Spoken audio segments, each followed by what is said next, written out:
Hello friends. YouTube के platform संकेत exam study में आपका हार्दिक स्वागत करता हूं, हार्दिक अभिनंदन करता हूं। देखिए दोस्तों, आप सभी को बता दूं कि भूगोल यानी जियोग्राफी से संबंधित एक और क्लास लाया हूं, जिस टॉपिक का नाम है वायुमंडल की संरचना। इससे बहुत ही महत्वपूर्ण प्रश्न बनते हैं। जरूर इस टॉपिक से प्रश्न किसी भी परीक्षा में पूछ लिए जाते हैं। ये सभी प्रश्न प्रीवियस ईयर एग्जाम से लिए गए होंगे, जो कि सभी परीक्षाओं के लिए बेहद महत्वपूर्ण होंगे, है ना दोस्तों। देखिएगा, ये सभी प्रश्न ऐसे एग्जाम जैसे कि CTET, UP TET, other state TET, UP police, SI, SSC exam, railway exam, सभी वनडे पैटर्न एग्जाम के लिए बेहद महत्वपूर्ण होगा ये पूरा वीडियो।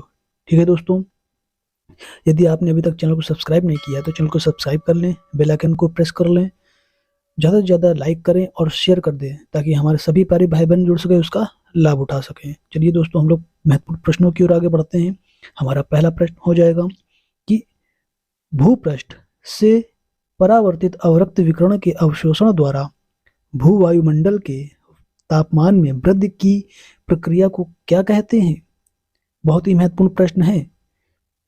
देखिए, ऑप्शन दे रखे हैं: सुनामी, सौर तापन, ग्रीन हाउस प्रभाव या भूकंपीय प्रभाव। तो देखिए, इसे हम ग्रीन हाउस प्रभाव कहते हैं, है ना दोस्तों। सी इज राइट ऑप्शन। महत्वपूर्ण प्रश्न है। चलिए अगला प्रश्न देखते हैं। अगला प्रश्न हो जाएगा: वायु में नाइट्रोजन का प्रतिशत कितना है? ऑप्शन रखे हैं: 90%, 0.03%, 7 यानी कि 78.03%, या फिर 85%। देखिए, नाइट्रोजन की बात हो रही है तो यहाँ पर नाइट्रोजन 78.03% पाई जाएगी। सी इज राइट ऑप्शन। और ये जो 0.03% है, ये कार्बन डाइऑक्साइड की मात्रा है ना दोस्तों। वायुमंडल में कार्बन डाइऑक्साइड की मात्रा है ये, ध्यान रखिएगा। यही दो सबसे ज्यादा पूछी जाती है गैसों की मात्रा। इस प्रश्न का उत्तर सी हो जाएगा। चलिए अगला प्रश्न देखते हैं। वायुमंडल की परतों की क्रमबद्धता क्या है ना दोस्तों। बहुत ही महत्वपूर्ण प्रश्न है ये, ध्यान से देखिएगा। देखिएगा, वायुमंडल की जो परत है तो वो उनका क्रम क्या है। सबसे पहले पृथ्वी के तल से ऊपर की ओर जाएंगे तो सबसे पहले परिवर्तन मंडल पड़ता है, फिर समताप मंडल पड़ता है, फिर मध्य मंडल पड़ता है, फिर आयन मंडल पड़ता है ना दोस्तों। फिर आयतन मंडल पड़ता है। इस तरह से ये देखिए, बी इज राइट ऑप्शन हो जाएगा। एक चीज और समझ लीजिएगा कि परिवर्तन मंडल को हम, देखिएगा, क्षोभ मंडल भी कहते हैं, है ना दोस्तों। क्षोभ मंडल को हम परिवर्तन मंडल भी कह देते हैं। क्यों कह देते हैं? क्योंकि वो मौसम में परिवर्तन वाला मंडल होता है ये, है ना दोस्तों। चीजें समझ रहे होंगे। फिर समताप मंडल, फिर मध्य मंडल, फिर आयतन मंडल, आयन मंडल, फिर आयतन मंडल, ऐसे है, ध्यान रखिएगा। B is right option. चलिए अगला प्रश्न देखते हैं। क्षोभ मंडल की औसत ऊंचाई कितनी है? देखिएगा, क्षोभ मंडल जो यानी कि पहली जो परत है पृथ्वी तल से, उसकी ऊंचाई बतानी है। लगभग देखिएगा 13 kilometre. C is right option. बेहतरीन प्रश्न है ना दोस्तों, पूछा जा सकता है। अगला प्रश्न देखते हैं कि क्षोभ मंडल वायुमंडल का सबसे तप्त परत है क्योंकि क्योंकि देखिएगा, ये सूर्य के निकटतम है, इसलिए इसमें आवेशित कण है, इसलिए सबसे तप्त है। ये पृथ्वी के पृष्ठ से तप्त हो जाती है इसलिए, या फिर इसमें ऊष्मा पैदा होती इसलिए। देखिएगा, इसका सही सटीक उत्तर हो जाएगा, ये पृथ्वी के पृष्ठ से तप्त हो जाती है ना दोस्तों। सी इज राइट ऑप्शन। समझ रहे होंगे चीजें, सरल प्रश्न था ये। चलिए अगला प्रश्न देखते हैं। पृथ्वी के वायुमंडल का सर्वाधिक घनत्व कहाँ होता है ना दोस्तों। बहुत ही महत्वपूर्ण प्रश्न है। देखिए, ऑप्शन दे रखे हैं: क्षोभ मंडल, समताप मंडल, मध्य मंडल, या फिर आयन मंडल। देखिएगा, सर्वाधिक घनत्व की बात करें तो क्षोभ मंडल पहली जो परत है ना दोस्तों। ए इज राइट ऑप्शन। क्षोभ मंडल हो जाएगा इसका उत्तर। चलिए अगला प्रश्न देखते हैं कि विविध जलवायु एवं मौसम दशाओं को बदलने वाली सभी महत्वपूर्ण वायुमंडलीय प्रक्रियाएं कहाँ घटित होती हैं? देखिएगा, ऑप्शन दे रखे हैं: समताप मंडल में, वायुमंडल में, आयन मंडल में, या फिर क्षोभ मंडल में। तो देखिएगा, इसका सही उत्तर हो जाएगा। देखिए, अभी मैंने बात करी थी कि मौसमी घटनाओं का मंडल, है ना, मौसम दशाओं को बदलने वाला मंडल क्या कहलाता है? क्षोभ मंडल कहलाता है ना दोस्तों। बहुत ही महत्वपूर्ण प्रश्न है, ऐसे ही प्रश्न पूछे जाएंगे आपसे, याद रखिएगा। चलिए डी इज राइट ऑप्शन। अगला प्रश्न देखते हैं कि अगला प्रश्न है वायुमंडलीय ओजोन का अधिकांश भाग वायुमंडल की किस परत में पाया जाता है ना दोस्तों। अब ओजोन का अधिकांश भाग देखिएगा, ऑप्शन रखे हैं आयन मंडल में, क्षोभ मंडल में, समताप मंडल में या फिर मध्य मंडल में। देखिएगा ओजोन का अधिकांश भाग समताप मंडल में पाया जाता है। सी इज राइट ऑप्शन। बहुत ही महत्वपूर्ण प्रश्न है, ध्यान रखिएगा, गलत नहीं होना चाहिए ये प्रश्न, ठीक है दोस्तों। चलिए सी इज राइट ऑप्शन। अगला प्रश्न देखते हैं, कौन सी वातावरणीय परत सूर्य की पराबैंगनी किरणों को अवशोषित कर लेती है? बहुत ही ज्यादा महत्वपूर्ण प्रश्न, हैशटैग लगाइए अभी इस पर। ऑप्शन रखें क्षोभ मंडल, समताप मंडल, आयन मंडल या फिर ओजोन मंडल। देखिएगा अब इस केस पर ये जो प्रश्न है इसका सही उत्तर हो जाएगा ozone Mandal. D is right option.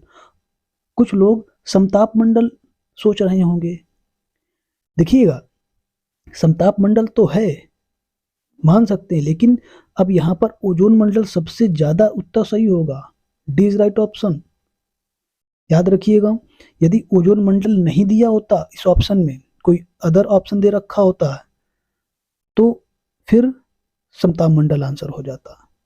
चीजें बिल्कुल स्पष्ट कर लीजिए, ऐसे ही प्रश्न आएंगे कंफ्यूजन वाले, बिल्कुल क्लियर कर लीजिए यहाँ से। चलिए डी इज राइट ऑप्शन हो जाएगा ओजोन मंडल। अगला प्रश्न देखते हैं कि समताप मंडल को जेट विमानों की उड़ान के लिए आदर्श माना जाता है क्योंकि इस परत में बादल तथा अन्य मौसमी घटनाएं नहीं होती हैं। स्पष्ट बात है, चीजें समझ रहे होंगे। चलिए अगला प्रश्न देखते हैं। अगला प्रश्न हो जाएगा समताप मंडल के संदर्भ में कौन सा कथन सही नहीं है? हमें गलत कथन बताना है समताप मंडल के संदर्भ में। आपके सामने ऑप्शन रखे हैं, यह लगभग 50 किलोमीटर की ऊंचाई पर है, यह परत बादलों से लगभग मुक्त होती है, यह मध्यमंडल से ठीक ऊपर होती है या फिर वायुयान उड़ाए जाते हैं। देखिएगा यहाँ पर सिर्फ एक ऑप्शन गलत है, एक बात गलत है, वह है यह मध्य मंडल से ठीक ऊपर होती है। नहीं भाई, ऐसा नहीं है, ये तो मध्य मंडल के नीचे होती है ना दोस्तों। चीजें समझ रहे होंगे। सी इज राइट ऑप्शन हो जाएगा। बाकी ये तीन बातें सही हैं समताप मंडल के संदर्भ में, है ना दोस्तों। चलिए अगला प्रश्न देखते हैं। अगला प्रश्न हो जाएगा वातावरण की वह कौन सी परत है जो रेडियो तरंगों को परावर्तित करती है? ऑप्शन रखे हैं आयन मंडल, क्षोभ मंडल, समताप मंडल या फिर बाह्य मंडल। देखिए रेडियो एक्टिव तरंग कौन परावर्तित करती है? देखिए ना तो क्षोभ मंडल, ना तो समताप मंडल, है ना दोस्तों, ना ही बाह्य मंडल। तो आपका सही उत्तर हो जाएगा ion Mandal. A is right option. बहुत ही महत्वपूर्ण प्रश्न है, बहुत बार पूछा जा चुका है, ठीक है दोस्तों, हैशटैग लगाइए इस प्रश्न पर, ए इज राइट ऑप्शन। चलिए अगला प्रश्न देखते हैं। अगला प्रश्न हो जाएगा हवाई जहाज प्रायः किस परत में उड़ाए जाते हैं? कहां पर उड़ते हैं? ऑप्शन रखे हैं क्षोभ मंडल, समताप मंडल, मध्य मंडल, वाह्य मंडल। तो आपका सही उत्तर हो जाएगा समताप मंडल पर। क्यों? क्योंकि वहां पर बादल नहीं होते, मौसमी संबंधी घटनाएं नहीं होती हैं, इसलिए वहां पर हवाई जहाज उड़ाए जाते हैं समताप मंडल पर। बी इज राइट ऑप्शन हो जाएगा। चलिए अगला प्रश्न देखते हैं कि पृथ्वी के समीप पाए जाने वाली वायुमंडलीय परत क्या कहलाती है? पृथ्वी के समीप, है ना, जो पृथ्वी से सबसे पास में है, यानी कि पहली परत, देखिए उसे हम क्या कहते हैं? ऑप्शन रखे हैं ट्रोपोस्फियर, मध्यमंडल, आयनोस्फियर या फिर एक्सोस्फियर। देखिएगा troposphere is right option, A is right option. Troposphere को ही हम क्षोभ मंडल कहते हैं, है ना दोस्तों, याद रखिएगा। चलिए अगला प्रश्न देखते हैं। अगला प्रश्न हो जाएगा कौन सी गैस ग्रीन हाउस प्रभावों के लिए उत्तरदायी है ना दोस्तों। कौन सी गैस? ऑप्शन रखे हैं chlorine, carbon dioxide, oxygen, hydrogen. तो देखिएगा ग्रीन हाउस प्रभाव के लिए उत्तरदायी है carbon dioxide, CO2। B is right option. बहुत ही महत्वपूर्ण प्रश्न है, हैशटैग लगाइए, पूछा जाएगा किसी भी परीक्षा में। तो दोस्तों ये मैंने प्रश्न कराए हैं, अभी एक और मैं क्लास करा दूंगा, जो कुछ अभी प्रश्न बचे होंगे वो ये पूरा टॉपिक कवर हो जाएगा। मेरी एक और क्लास कराने के बाद शायद एक ही प्रश्न यहाँ से बाहर जाए। जरूर इन प्रश्नों से ही प्रश्न आएंगे, मैं बिल्कुल स्पष्ट करा दे रहा हूँ। देखिए दोस्तों, एक बात बता दूं कि मैंने डिस्क्रिप्शन बॉक्स में प्लेलिस्ट के रूप में और भी भूगोल के टॉपिक करा रखे हैं, वो भी आप वॉच करते रहिए। डिस्क्रिप्शन बॉक्स पे आप लिंक देख सकते हैं। ठीक है दोस्तों, वीडियो देखिए, वीडियो को अच्छी लगी हो तो ज़्यादा से ज़्यादा लाइक करिए। ठीक है दोस्तों, शेयर भी करते रहिए।